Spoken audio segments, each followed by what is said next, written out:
আসসালামু আলাইকুম। তো আজকে আমি আমার বাইকটা ওয়াশ করব। সবসময় নিজে নিজেই ওয়াশ করি। তো আজকে আপনাদেরকে অবশ্যই বলছিলাম কোনো একটা ব্লগে যে দেখাবো। তো আজকে আপনাদেরকে দেখাই যে আমি কীভাবে বাইক ওয়াশ করি। এই জায়গায় একটা মাইক্রোফাইবারের একটা তোয়ালি বলা যায়।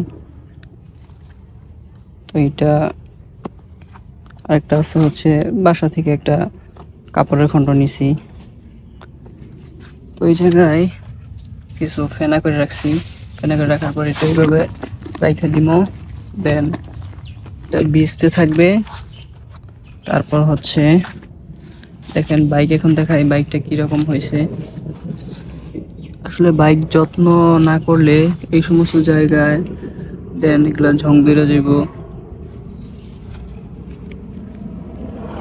এই যে এরকম সামনে দেখায়, সামনে দেখেন ইঞ্জিনের পাশে নিচে সাইলেন্সারের পাইপ কি পরিমাণের কাদা জমে রয়েছে, পরিমাণে কাদা লাগছে। এই দিক দিয়ে মোটামুটি ফ্রেশ আছে, বাট নিচে দিয়ে আর কি সমস্যাই তো ওই জায়গায়। এগুলো সবসময় পরিষ্কার করে রাখতে হয়।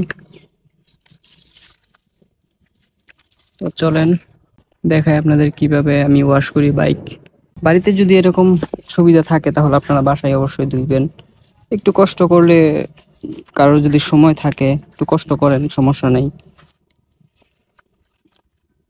দেখা গেছে টাকাটা তো আসলে বড় না, নিজে নিজে ধৌত করলে আসলে অনেক ভালোভাবেই পরিষ্কার করা যায়।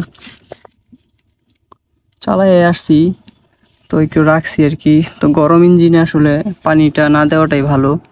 তো এটা নিয়ে কোনো এক সময় একটা ভিডিও নিয়ে আসবো আপনাদের মাঝে। তো আপাতত বাইকটা ওয়াশ করি, দেন চলেন।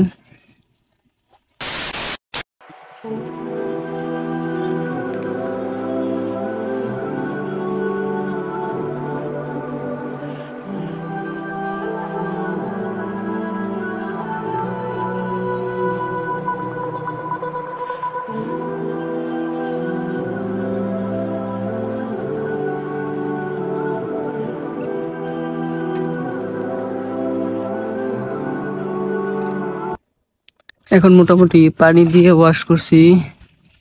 এখন মানে পাউডার দেওয়া হয় নাই, এটা এখন বাইকে করব, দেন তারপর আবার ওয়াশ করব। আগে হচ্ছে পানি দিয়ে ভালো করে ধৌত করে নিছি। এখন দেখেন মোটামুটি পরিষ্কারই আছে।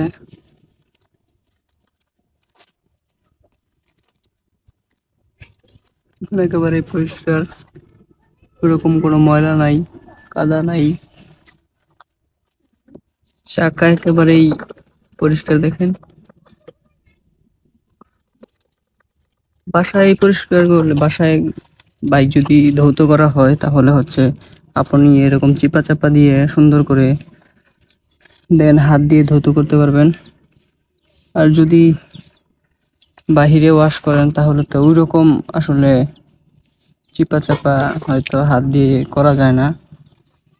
তা ওনারা যতটুকু, ওনাদের হাই স্পিডের যে মেশিনটা আছে ওইটা দিয়ে যতটুকু পরিষ্কার হয়। কিন্তু কিছু কিছু জায়গা আছে যে হাই স্পিডে পানি দিয়েও কাজ হয় না, এটা সুন্দর করে মোছা দিলে দেন তারপর পরিষ্কার হয়। তো এখন পাউডার দিয়ে দেন বাইকটাকে একটু করব। আপাতত দেখতে থাকেন।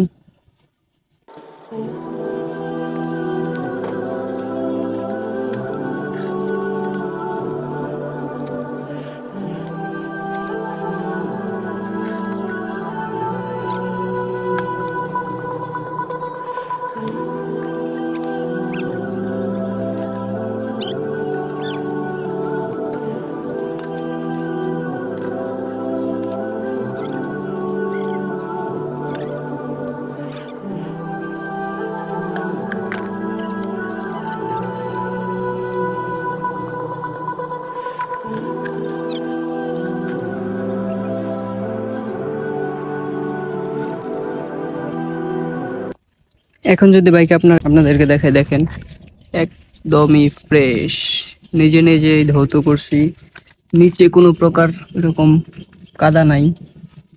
একদম ফ্রেশ,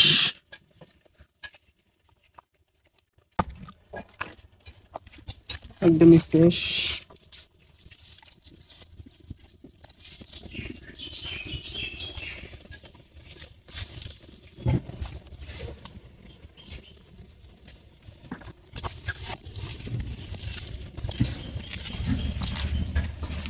একদম ফ্রেশ।